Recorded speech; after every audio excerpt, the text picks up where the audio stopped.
Welcome to easy lazy women. அப்புறம் எல்லோரும் எப்படி இருக்கீங்க? அல்ஹம்துலில்லாஹ் எல்லோரும் நல்லா இருப்பீங்கன்னு நினைக்கிறேன். நான் இன்றைக்கி என் பிள்ளைங்களுக்கு லஞ்ச் அண்ட் ஸ்நாக்ஸ் என்ன பேக் பண்ணேங்கிறத உங்கள் கூட ஷேர் பண்ணிக்க போகிறேன். இன்றைக்கி வந்து சிம்பிளாக சாம்பார் தான். அது புடலங்காய் போட்ட சாம்பார். அதை வந்து ரைஸில் வந்து மிக்ஸ் பண்ணி பாக்ஸில் வந்து போட்டாச்சு.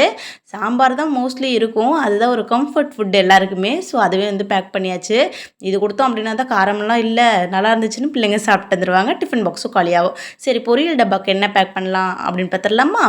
இது வந்து சூப்பராக இருக்கும். வெண்டைக்காய் பொரியல் தக்காளி போட்டு நிஜமாவே ரொம்ப சூப்பராக இருக்கும். மிளகுத்தூள்லாம் போட்டு செய்தது எனக்கு ரொம்பவே பிடிக்கும். எங்கள் பாப்பாவுக்கும் ரொம்ப பிடிக்கும். ஆனால் என் பையனுக்கு சுத்தமாக பிடிக்காது. அவனுக்கு தெரியாமல் தான் இந்த பொரியல் டப்பா வந்து அவனோட பேக்லேருந்து வச்சு விடணும். பார்த்தான் அப்படின்னா எனக்கு தெரியாமல் அவன் வீட்டில் வச்சுட்டு போயிடுவான். ஸோ வந்து அது கேர்ஃபுல்லாக வச்சுக்கணும்.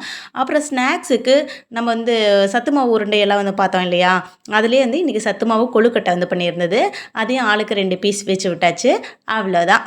இன்றைக்கி என் பிள்ளைங்களுக்கு நான் வந்து பேக் பண்ணது புடலங்காய் போட்ட சாம்பார், அதே மாதிரி சூப்பரான வெண்டைக்காய் பொரியல், கூடவே சத்து மாவு கொழுக்கட்டை. இதுதான் நான் இன்றைக்கி பேக் பண்ணேன். உங்கள் பிள்ளைங்களுக்கு நீங்கள் என்ன பேக் பண்ணீங்கன்னு கீழே வந்து கமெண்ட் பண்ணுங்கள். நம்ம அடுத்த ஒரு வீடியோவில் வந்து சந்திக்கலாம். அது வரைக்கும் இருக்கிற வரைக்கும் சந்தோஷமாக இருப்போம். நம்ம கூட இருக்கிறவங்களே சந்தோஷமாக வச்சுக்கோம். பாய். அஸ்ஸலாமு அலைக்கும். தேங்க்ஸ் ஃபார் வாட்சிங்.